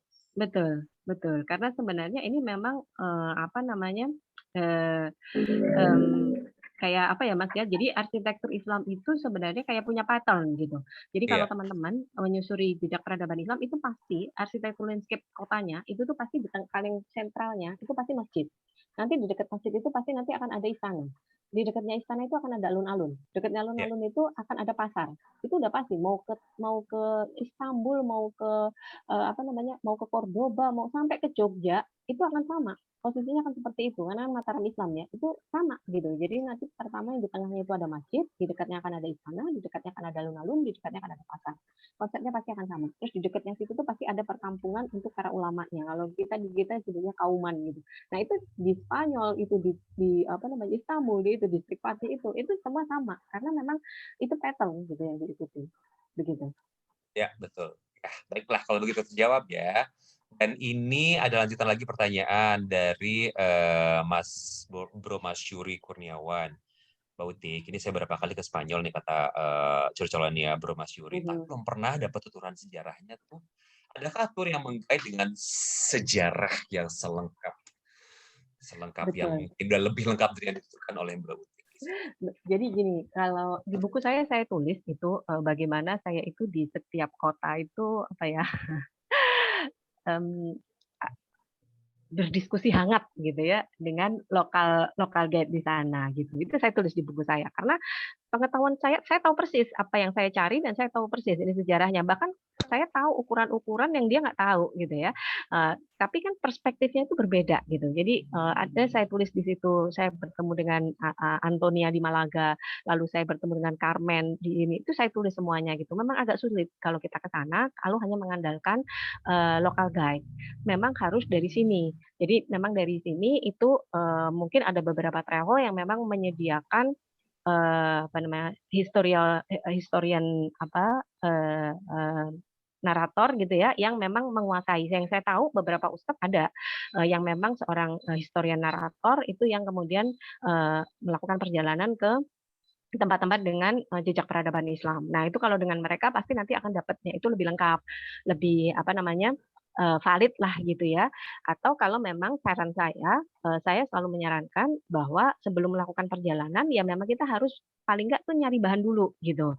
Jadi teman-teman itu ketika melakukan perjalanan itu hanya mengonfirmasi, tapi udah tahu dulu gitu. Jangan sampai ini kebiasaan banget nih orang Indonesia gitu ya, ke sana terus cuma sampai tempat itu foto-fotoan ditanya, "Kamu tadi kemana?" Aduh kemana ya tadi ya? Namanya sulit gitu, udah nggak inget lagi tuh di mana, yang penting foto habis itu upload di Instagram gitu. Karena Tempatnya itu Mbak Uti, orang Indonesia itu kebanyakan mereka mengutamakan menyimpan semuanya dalam memori SIM card, bukan foto sendiri. betul, jadi bahkan namanya tempat itu aja nggak tahu gimana sejarahnya gitu kan. Nah ini baiknya gitu yang pertama tadi memang, pergi dengan travel yang memang bisa menyediakan historian narator yang, apa ya, memadai lah gitu. Syukur-syukur kalau memang seorang ahli sejarah gitu ya. Lalu kemudian kedua, ya memang harus riset dulu kita yang effort untuk nyari bahannya.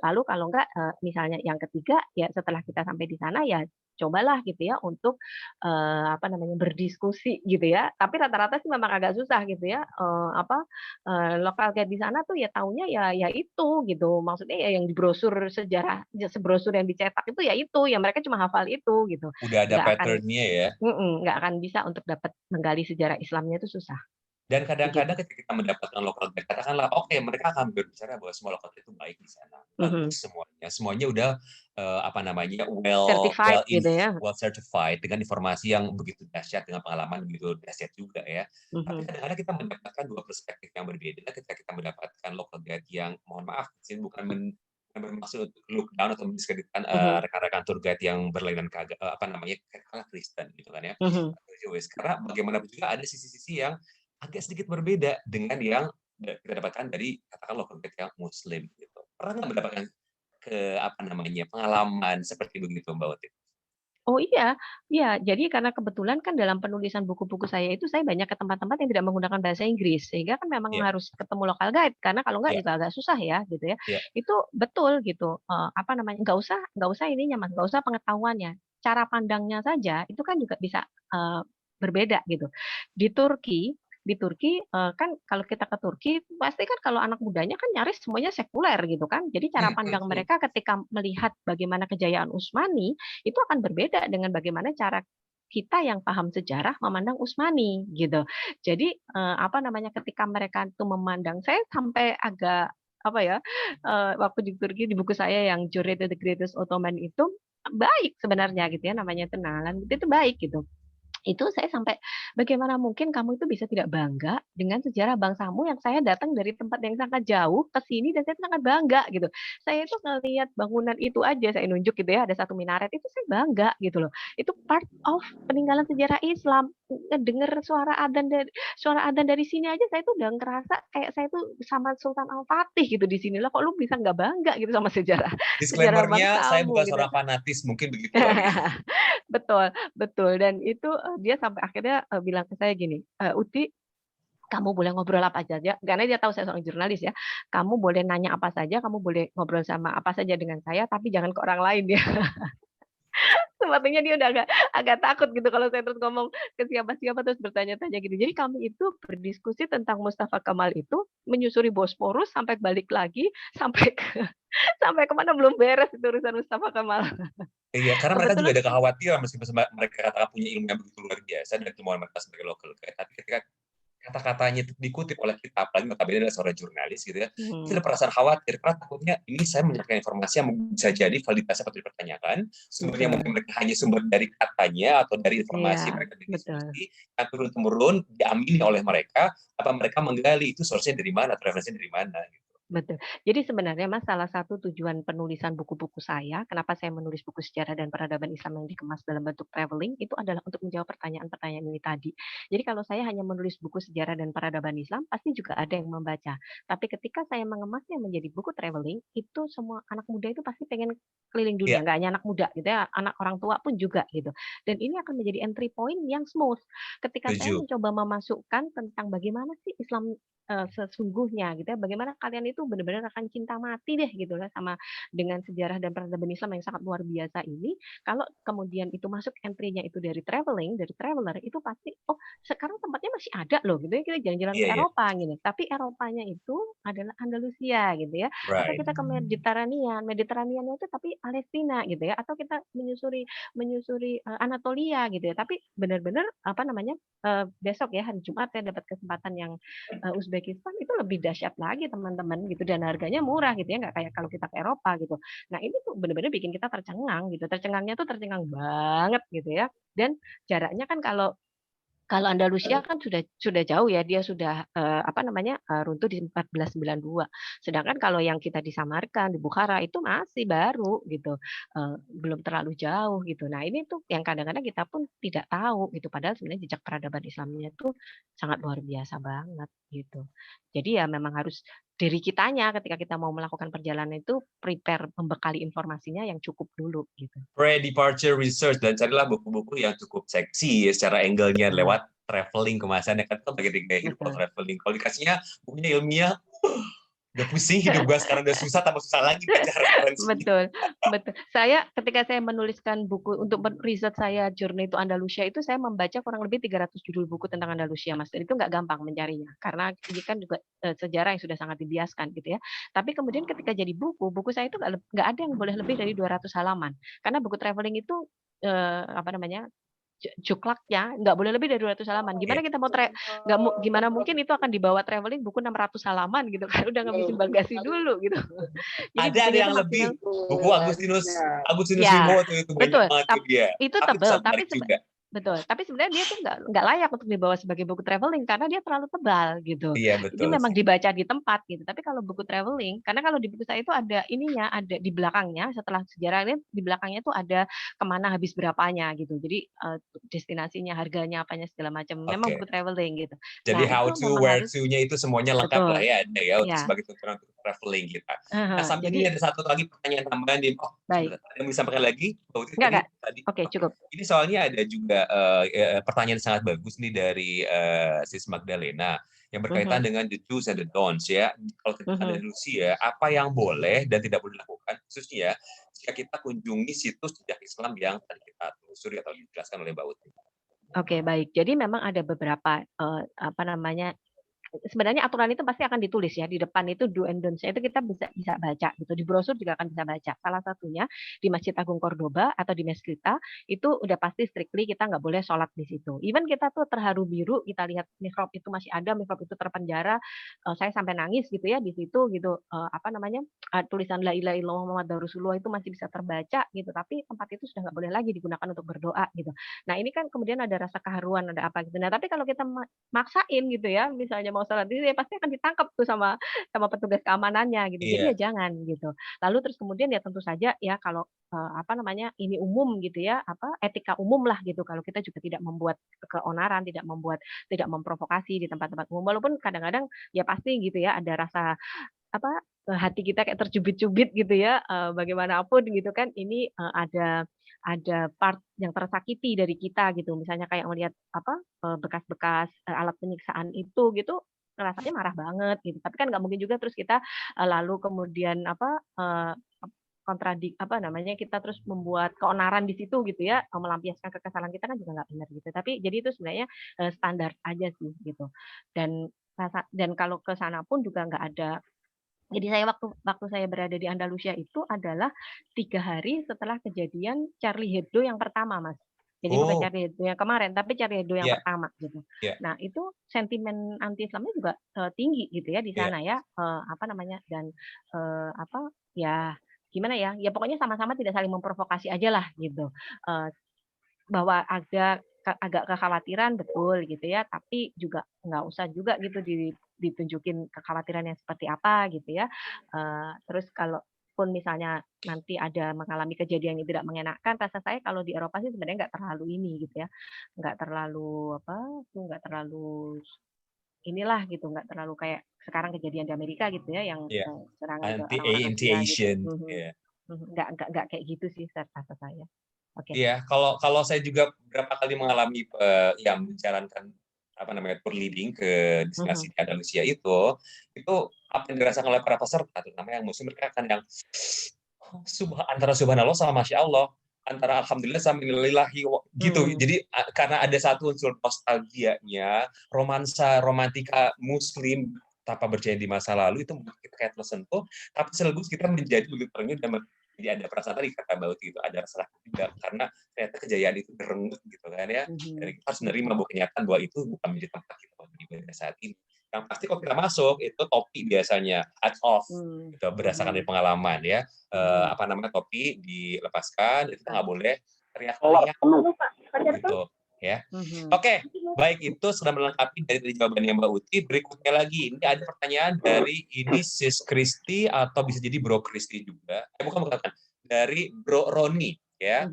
Izin bertanya, untuk masuk dan keluar mana rute terbaiknya agar semua pos turis agar merasa tercapai kepuasannya. Ketika postur gitu, mungkin mereka puas semuanya. Ya, jadi waktu itu saya itu datangnya dari arah Maroko, karena kan memang rata-rata memang dibuatnya kalau Andalusia itu rutenya memang Maroko Andalusia ya Mas ya. Jadi tapi sebenarnya kalau saya juga berkepentingan karena dalam buku saya itu memang penulisannya itu adalah dari mulai rutenya Tariq bin Ziyad. Terus kemudian juga saya juga menyusuri jejaknya Ibnu Battuta. Ke kota Tangier dan seterusnya karena saya ada kepentingan itu gitu. Nah, dari Maroko terus kemudian kita menyeberangnya itu tidak persis turun di Gibraltar karena kan itu menggunakan visa yang berbeda ya. Jadi saya turun di kota Tarifa. Rata-rata memang begitu karena kan kita kita pakai visanya kan Schengen sementara kalau ke Gibraltar kan harus visanya UK. Kecuali kalau memang punya visanya UK gitu ya. Nah, tapi kota Tarifa ini juga penting, ini salah satu titik penting. Jadi pertama kali ketika masanya Tarif bin Malik sebelum Tariq bin Ziyad datang, yang dibebaskan itu adalah kota Tarifa ini. Kalau kita sekarang di Indonesia masih menggunakan kata tarif, ini sebenarnya dari kata Tarifa itu. Iya. Cukai gitu. Jadi pada waktu itu ada satu pulau yang dikuasain, lalu kemudian dia menarik cukai dari situ gitu. Jadi disebutnya itu Tarifa. Dari Tarifa kemudian saya ke Malaga, dari Malaga terus kemudian baru menyusuri satu-satu kota-kota itu tadi. Rasanya sih kalau itu semua spot ya dengan waktu yang terbatas sih bisa dapat ya Mas ya. Iya. Jadi bisa sebetulnya entry-nya dari dua, either dari arahnya dari Eropa atau Oh, dari oke, arahnya betul. Dari Maroko, Afrika. atau enggak memang hanya di mono kawasan Andalusia saja gitu. Hmm. Nah, tapi kalau saya sarankan mending kita berawalnya dari si Maroko saja, nanti ending-nya ya out-nya itu dari Di Madrid. kawasan Andalusia atau di Madrid. Karena banyak orang setelah melihat seperti apa perjalanan ya ketika mereka masuk dari Eropa kemudian masuk ke Maroko itu kayak agak drop gitu. Melihat dari satu tempat yang begitu bangunannya seperti apa, terus tiba-tiba kita ke pasar-pasar busuk-busuk gitu kan ya.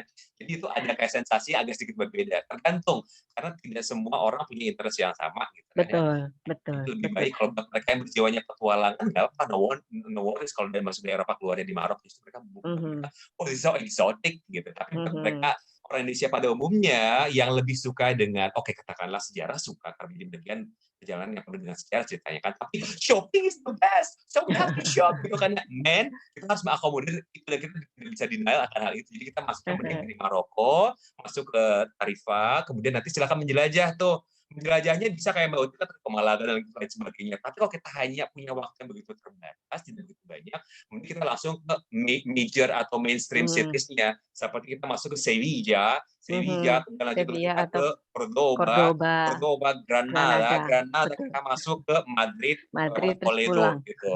Terus pulang. Gitu. Atau ada mau ke Portugal, ambisius sekali, hati-hati loh perjalanan jangan sampai bikin orang pada akhirnya bosan di jalan karena perjalanan sangat jauh. Di Sevilla masuk tiba-tiba ke Lisbon dan sebagainya. Kita harus punya waktu yang lebih panjang lagi. Gitu. Betul. Dan yang paling penting juga kalau misalnya tujuannya itu jelas gitu ya. Jadi kan tadi kan disebutin ya kalau misalnya bawa rombongan itu kan isinya macam-macam gitu ya. Ada yang tujuannya memang mau shopping, ada yang tujuannya memang mau menyusuri jejak sejarah. Nah, itu agak susah tuh biasanya kalau kayak gitu ya. Orang lagi enak-enak ngomongin sejarah terus tiba-tiba ini kapan kita shoppingnya gitu kan nggak asik juga gitu. Nah, sejarah mulu.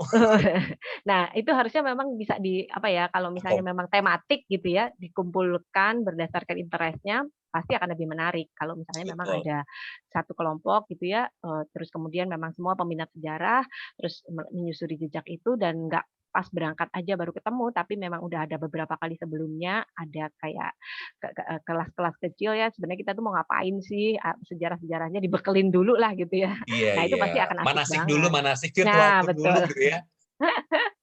Itu pasti asik karena nyambung gitu. Jadi ketika misalnya kita ngomongin Abdurrahman Ad-Dakil itu siapa terus ini ngomong apa sih gitu, enggak yang gitu. Tapi kalau tahu yang bahwa orang ini tematik segmented orangnya udah tahu itu semua, itu lebih asik lagi sih. Oke, ini sambung lagi ya, Mbak Uti. Ini ada kita masih punya waktu kah, sis? Sebentar, Oke, kita masih punya 5 menit lagi ya? Oke, 5 menit lagi. Ini masih ada pertanyaan yang bagus-bagus pertanyaannya soalnya. Ini nih, sebentar, kalau Sis Yesti bertanya ada nggak yang kayak Topkapi di Turki kalau di daerah Andalusia? Oh, mungkin ini berkaitan dengan istana yang begitu megah sebagai tempat para penguasa. Ya seperti Alhambra, katakanlah salah satunya. Atau Medina Zara yang sekarang sudah menjadi beruntuhan. Betul. Tapi Madinah Al-Zahra ini sudah tinggal reruntuhannya ya, tidak dikonservasi. Tapi sebenarnya dalam sejarahnya Madinah Al-Zahra ini jauh lebih dahsyat ketimbang Istana Alhambra. Jadi itu memang merefleksikan 7 tingkatan surga. Jadi yang pertama itu nanti kita akan ketemu surga dengan air yang sungai yang mengalir di bawahnya, tapi sungainya itu beneran dibikin sungai susu sama sungai madu. Lalu pohon-pohon itu yang berlapis emas. Jadi pohonnya itu beneran dilapis emas gitu, terus buahnya itu ditempel, pagi diganti, sore diganti gitu. Jadi ada satu pohon gitu yang misalnya berbuah anggur, nanti sorenya berbuah kurma gitu ya. Ini saya baca di kitab-kitab utama referensi. Ini saking dahsyatnya gitu. Cuman memang ini reruntuhannya tidak dikonservasi, nggak seperti Istana Alhambra. Tapi kalau yang dimaksud adalah istana nih. Kalau yang dimaksud ini adalah betul. Kalau yang dimaksud adalah istana, ya bisa mengunjungi Istana Alhambra. Itu juga udah keren banget gitu Istana Alhambra itu. Dan bedanya. Saya merinding setiap kali saya beberapa kali itu nggak pernah bawa. Saya selalu merinding, membawa efek kayak goosebumps gitu. Saya tuliskan di buku saya gitu ya, sebenarnya kenapa Istana Topkapi itu menurut saya tuh sangat menunjukkan ketawaduan Sultan Muhammad Al-Fatih gitu ya. Maksudnya gini, para sultan pada waktu itu tuh nggak mereka tuh penguasa 2/3 wilayah dunia ya di Utsmani ini. Tapi mereka tuh nggak bikin istana semegah Alhambra gitu. Padahal mereka sebenarnya bisa gitu. Sebelum akhirnya mereka terus kemudian memindahkan istananya ke Dolmabahce gitu ya. Iya, Tapi Topkapi ini kan sederhana banget gitu, bener-bener iya. fungsional banget gitu. Kalau kita tuh sekarang tuh bener-bener yang udah kayak apartemen fungsional lah gitu ya, emang kayak gitu Mhm, gitu dan bentuknya itu lebih mirip benteng ketimbang istana sebenarnya kan gitu. Nah, ini kalau misalnya itu tuh kita bisa membandingkan. Teman-teman kalau misalnya pergi ke suatu tempat gitu ya, terus kemudian lihat istananya, itu akan tahu kenapa peradaban di sini bisa naik, kenapa peradaban ini kemudian tuh jatuh. Kayak kita ke Turki aja gitu, kita lihat Istana Topkapı, kita ngerti kenapa terus kemudian ini Sultan Sulaiman Al-Qanuni bisa menguasai 2/3 dunia dan kemudian ketika dipindahkan ke Dolmabahce, peradaban itu hancur. Karena kita tahu gitu loh, ini udah nggak bener yang kayak gini ini gitu. iya, Ya iya, iya. emas-emasnya, kristal-kristalnya ini tuh sudah terlalu hedon, udah nggak bener. Begitupun ketika kita ke Alhambra. Alhambra itu di detik-detik terakhir jatuhnya itu kan di bulan Januari. Mhm, Heeh, apa namanya, jatuhnya kota kota Granada itu kan di bulan Januari kan, tanggal 2 Januari, Dia de la Toma itu. Mereka itu sempat mengalami musim dingin yang panjang. Nah, selama during musim dingin yang panjang itu, ukiran-ukiran, meja-meja, furniture di dalam Istana Alhambra itu sampai dikorbankan, dibakar. Kalau enggak mereka mati karena kedinginan. Kebayang kebayang saya gitu ya, bagaimana hedonnya mereka pada waktu itu gitu, orang udah dibakar sekian banyak aja masih tersisa kayak gitu kan. iya. Nah, nggak heran kalau kemudian terus peradaban itu jatuh gitu, karena udah terlalu jauh gitu, udah terlalu jauh meninggalkan, yang sesungguhnya, yang seharusnya gitu, Ya, begitu. ditambah lagi pertikaian-pertikaian kecil dari Betul kekuasaan itu ya. betul. Oke, bicara tentang istana juga sebetulnya di beberapa kota-kota peninggalan dari peradaban Islam itu selalu ada yang namanya Al-Qasar. Al-Qasar itu kan Mhm, sebetulnya berupa benteng-benteng yang betul. sebetulnya juga berfungsi sebagai palace, sebagai tempat kediaman dari keluarga monarki atau keluarga Mhm sultan lah ya. Itu masih mhm ada sebetulnya sekarang itu kalau kita berkunjung seperti kita ke Cordoba, itu tidak jauh dari kawasan Mezquita, itu juga ada Alcázar di Cordoba.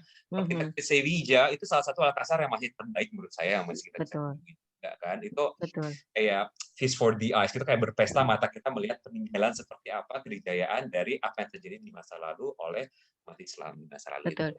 Sebenarnya untuk para peminat arsitektur, itu menyusuri dari Maroko sampai ke Andalusia, itu tuh benar-benar kalau ngerti arsitek itu pasti akan seneng banget gitu, akan Iya, iya. dimanjakan sekali dengan banyak hal gitu. Saya juga bukan terlalu peminat arsitektur gitu ya, tapi itu pun saya sangat menikmati gitu untuk, apa namanya, bekas-bekas fisik, bangunannya, bukan sekedar sejarahnya ya, tapi bangunan-bangunan fisiknya pun luar biasa gitu.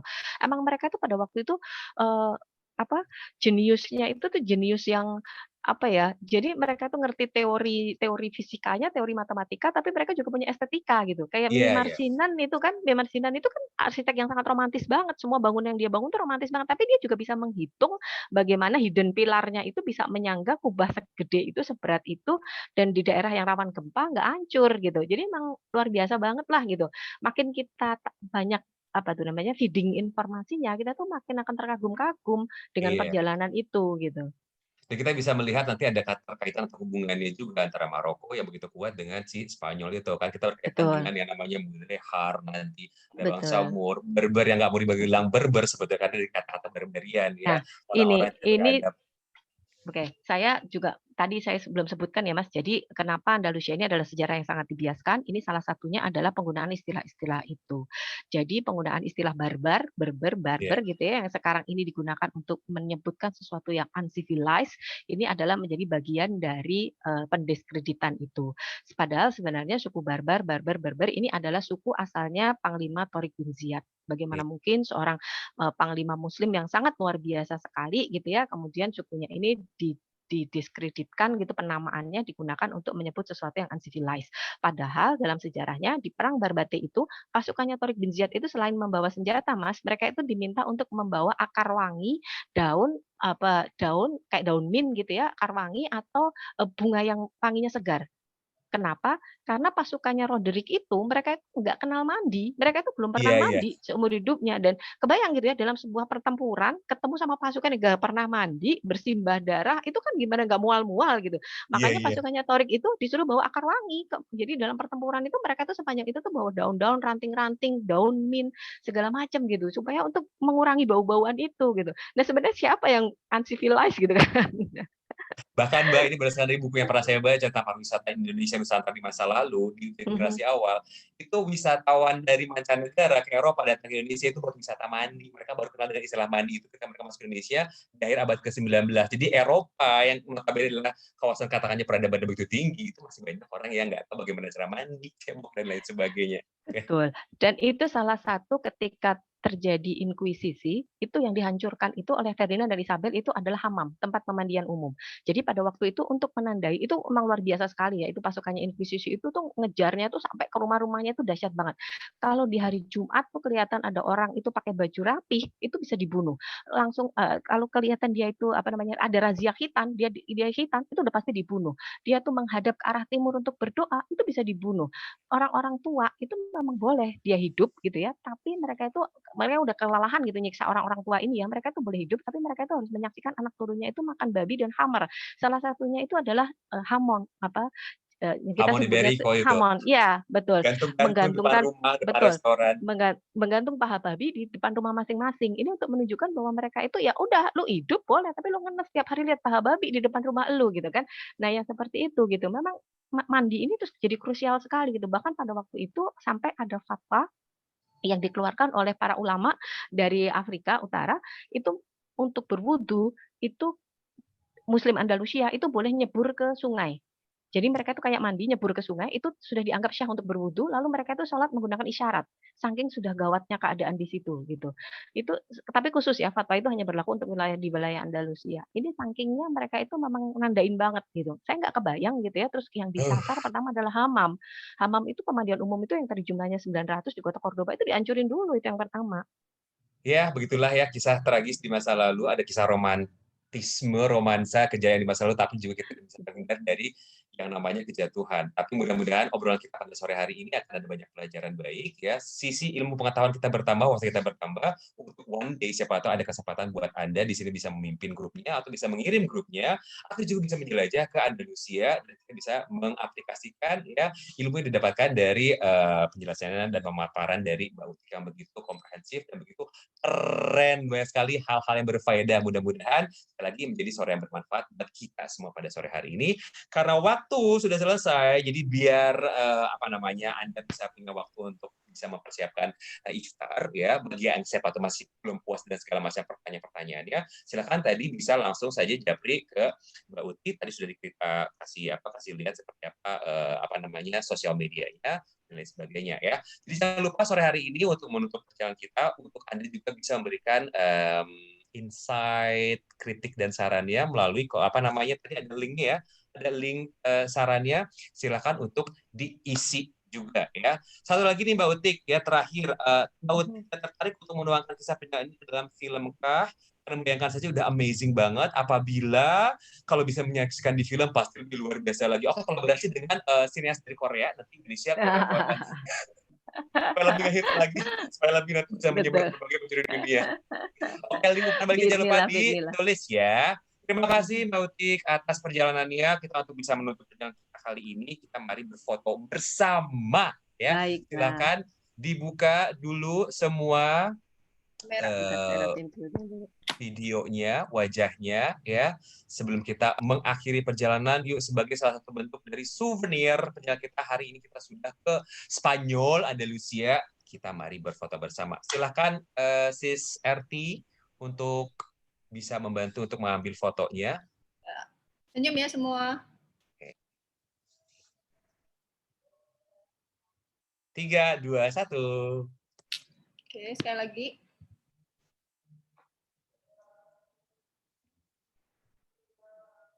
Oke. Ya. Sudah kah? Baiklah, kalau sudah semuanya, sekedar memberikan lagi informasi tambahan bahwa Mbak Uti ini setengah mempersiapkan ya releasing atau publishing buku baru ya. kalau nggak salah dalam bentuknya e-box, berbeda dengan buku-buku yang di print out sekarang ini. Mudah-mudahan ini menjadi salah satu angin segar bagi Anda penikmat ya tulisan-tulisan dan juga mungkin kata-kata yang begitu luar biasa dahsyat ya. Judulnya Cinta, Air Mata, dan Doa. Bukan. Itu bukan buku saya. Betul, saya sedang menyiapkan buku saya. Insya Allah akan rilis di bulan Juni. Dan bentuknya memang buku. Karena kalau semua buku saya sudah ada e-booknya. Tapi bukunya ini judulnya adalah Journey to the Light. Ini merupakan perjalanan saya ke madrasah-madrasah yang ada di 3 benua. Jadi spesifik tentang bekas-bekas madrasah yang ada di sana. Ini dahsyat banget, Mas. Madrasah-madrasah itu nggak cuma keren secara peradaban karena meninggal. Jadi sebuah peradaban ini kalau cuma ninggalin istana itu biasa. Tapi kalau mereka itu bikin madrasah yang dilapisi emas, itu kita bisa lihat tingkat begitu seperti apa literasi peradaban di tempat itu. Ini keren banget lah. So Journey to Life, Light. Journey to the Light, perjalanan menuju Journey cahaya. to the Light, ya ke cahaya kan?